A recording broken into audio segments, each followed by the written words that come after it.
Anthony Hartwig here with another Spring Sports Player Profile, Champion Softball. We're joined by Gabby Gradishar, the sophomore from Champion. Thank you so much for joining us today, Gabby. Thank you for having me. And I said at the top, and I've said a lot of people, like you're a sophomore, but because of last year and the way it went and the injury, you're kind of a freshman as far as your varsity experience on this high school field. So that being said, what's it been like getting out there this year and being able to get your first taste of wearing that champion jersey and to be able to be out there with your teammates and experience softball at this level? It's an honor to be out in the field. I know last year I really was hoping to get out there with the team, but being out there this year has really helped me, and being with the team has been amazing. How did you manage last year? Obviously, a lot of disappointment. You, like you said, you really wanted to be out there, but you also had to kind of be a leader, take in what you could, and try to be there for this team. What was it like last year trying to do all that with the disappointment of not being out there?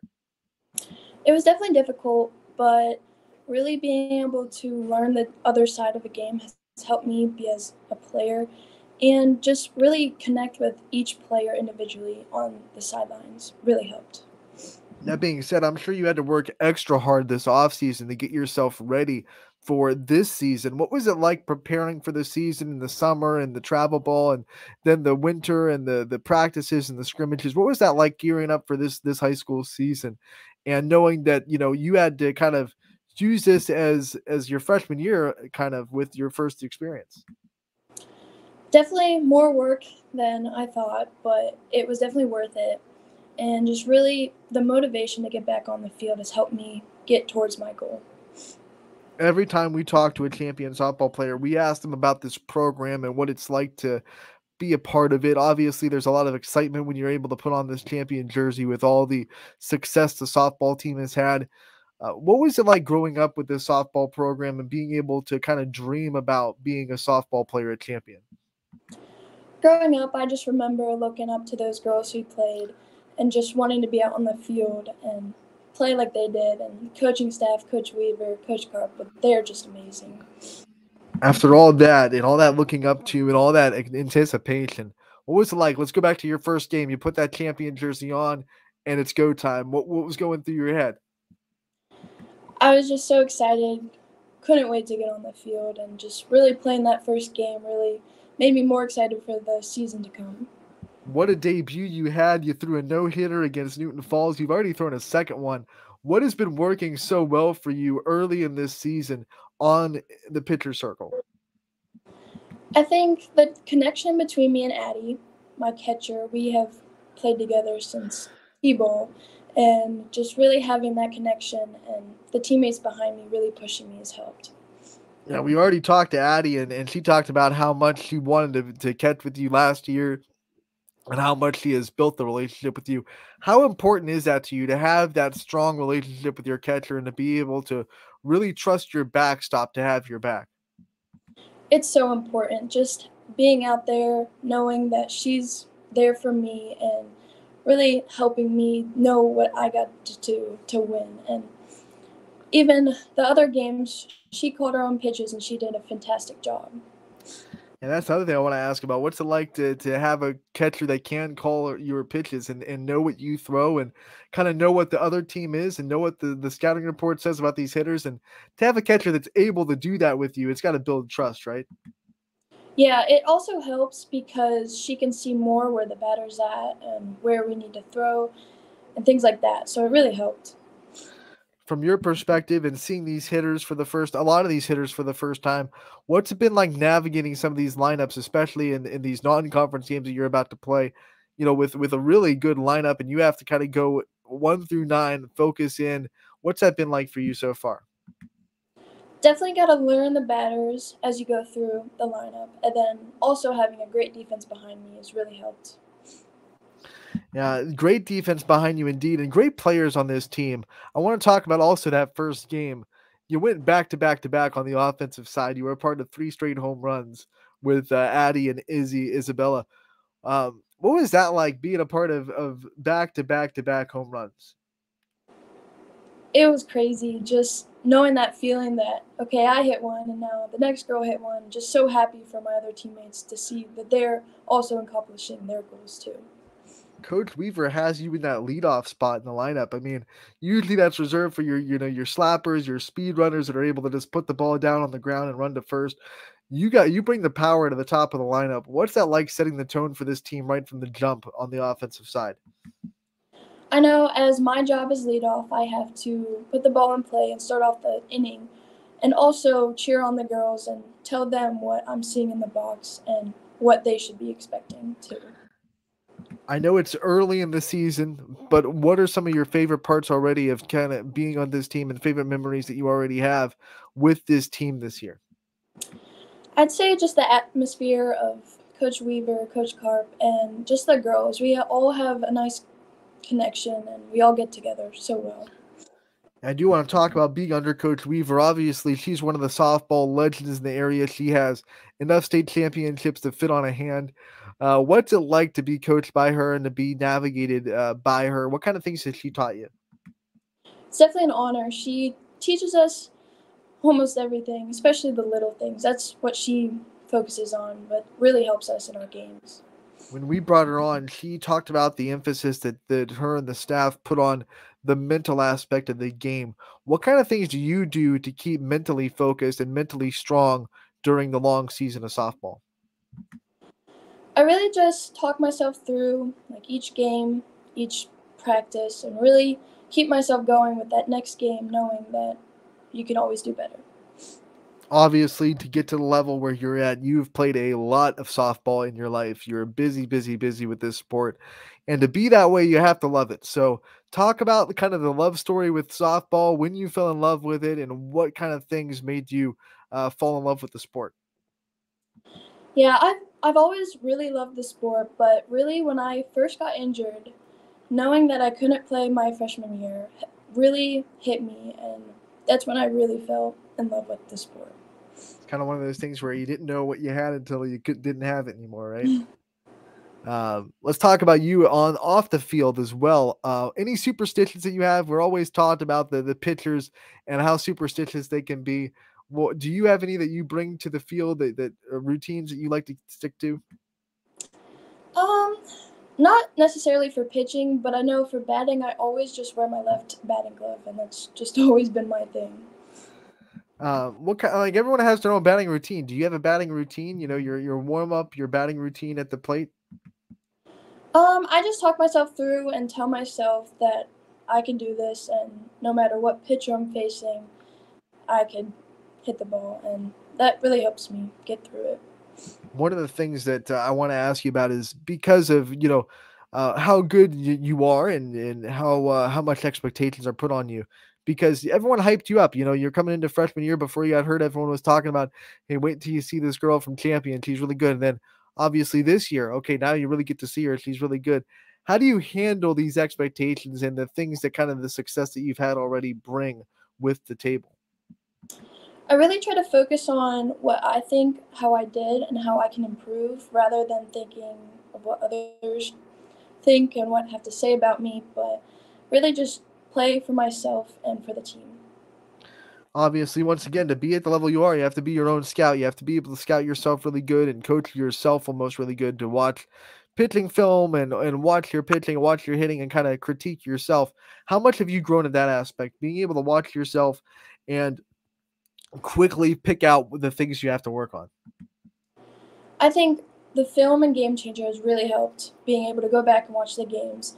And it's really just helped me with the smallest things. Maybe it's just, oh, I'm dipping on a ball, or I needed to field this ball quicker, which has really helped me just fix that part of the game. All right, you can attack the hitters in a lot of different ways. I've seen it live. What's your favorite pitch to throw? What's your go-to? You know, it's a 3-0 count. You need a strike. Where are you going? My favorite pitch is the screwball. And what's the one that kind of took you the longest to master? What's the pitch that you really had to work on to get to where it's at? I'd say my curveball. I've had toughness with that, but now it's starting to get there.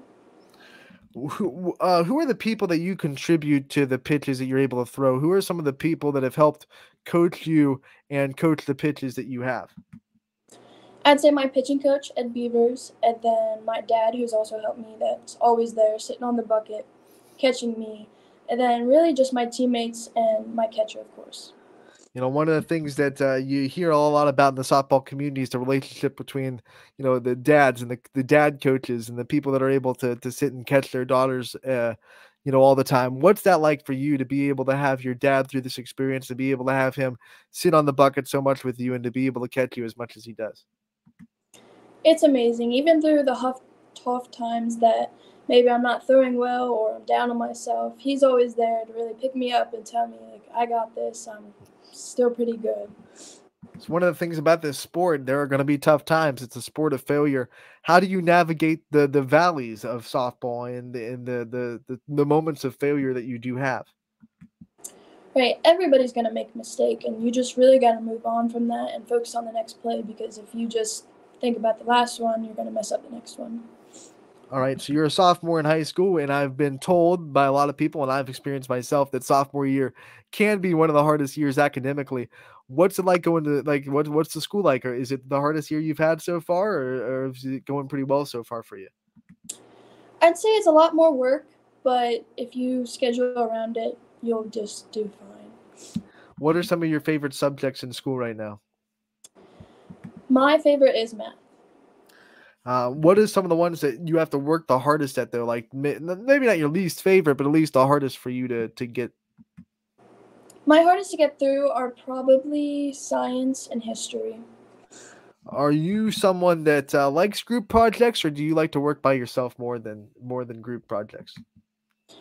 I like to work by myself. I like the independence of knowing that I need to get it done and do it myself, knowing it's good work.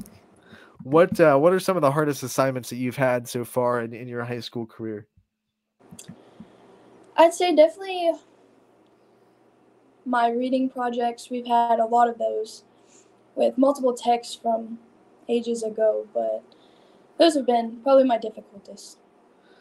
Obviously, we've already talked about how much softball you do play, but you got to take some breaks every now and then. You got to be able to give yourself a mental break. When you need to get away, what kind of things do you like to do outside of the softball field to kind of turn your mind off a little bit?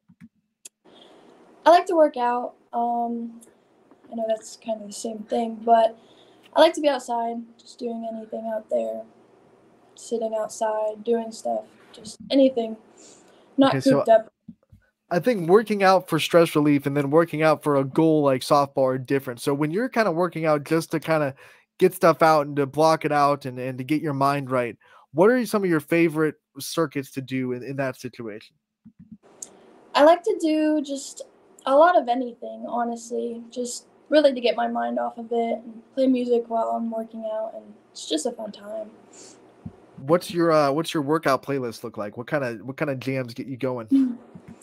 Um, it's kind of all over the place. I really like country and then some rap occasionally. What is there like and I know you guys don't have walk-up songs in high school, but if you could have a walk-up song, like what would be your walk-up song? Um, I'd say "Crazy Train" by Ozzy Osbourne would probably be mine. Do you think would your walk-up song be different than your walk-out song for your pitcher? Like if you're walking out in the circle, do you want a different song to hype you up when you're pitching? Um, I think it could stay the same.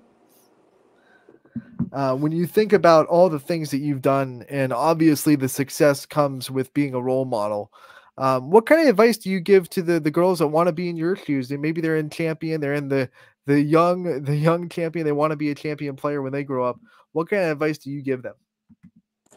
I'd say just put in the work. It's definitely hard, but if you put it in, it'll show eventually. What's it like being a role model and knowing that as a varsity champion softball player, now you are in the role that you brought up earlier in this interview about people just looking up to you just because you're wearing that jersey? I'd say it's definitely a role that you have to play smartly and really just play for yourself and show them what greatness can be and what you work for can show. Who were some of the players in the past that you looked up to that wore that champion jersey? I looked up to Allison Smith and Megan Turner a lot, Sophie Howe, a bunch of those players. And when you say Allison Smith, one of the things that comes to mind is that the fact that she took the time out to come to one of your camps this year and work with you guys and work with the youth of the Champion program. What was that like to see someone that has already graduated from Champion? She's got her own stuff, doing her own stuff in college at Ohio State, still taking the time to pour into this program and to try to take some time to make you guys better. It really shows just how great of a program we have with people just taking their own time to help us and the younger generations to come. A lot of people ask what makes champion softball able to succeed at the level it does consistently. From your perspective, you've been in it for 2 years now, and you definitely know Coach Weaver so well. What do you think it is about champion softball that makes it consistently good year in and year out? I think it's our connection with the coach and the teammates. We all just gel very perfectly, and if we have a problem, we talk it out and move on. It just keeps working. All right, last question before we let you go. You got a big win, or what's the go-to post-game meal? Just honestly, I like to be humble and just be myself and celebrate with my teammates. Where are you going to eat? What's the favorite post-game meal after a big win? Um, we normally go to this Mexican place right in Champion. I heard that. So what's the Mexican order for you? What do you get? I get the AP special, which is chicken and rice. That is the dinner of champions for sure, pun intended. Before we let you go, I do want to give you the chance to give a shout out to your support system, all the people that are there for you, and will continue to be there for you throughout your career. Yeah, I'd really like to thank my coaches, my family, and all my teammates that really put my pressure on me to do better and to do the great I can. All right, Gabby, thank you so much for taking the time to join us today. We loved hearing from you. We'll continue to watch you throughout this season. We wish you the best of luck, and we can't wait to talk again real soon. Thank you.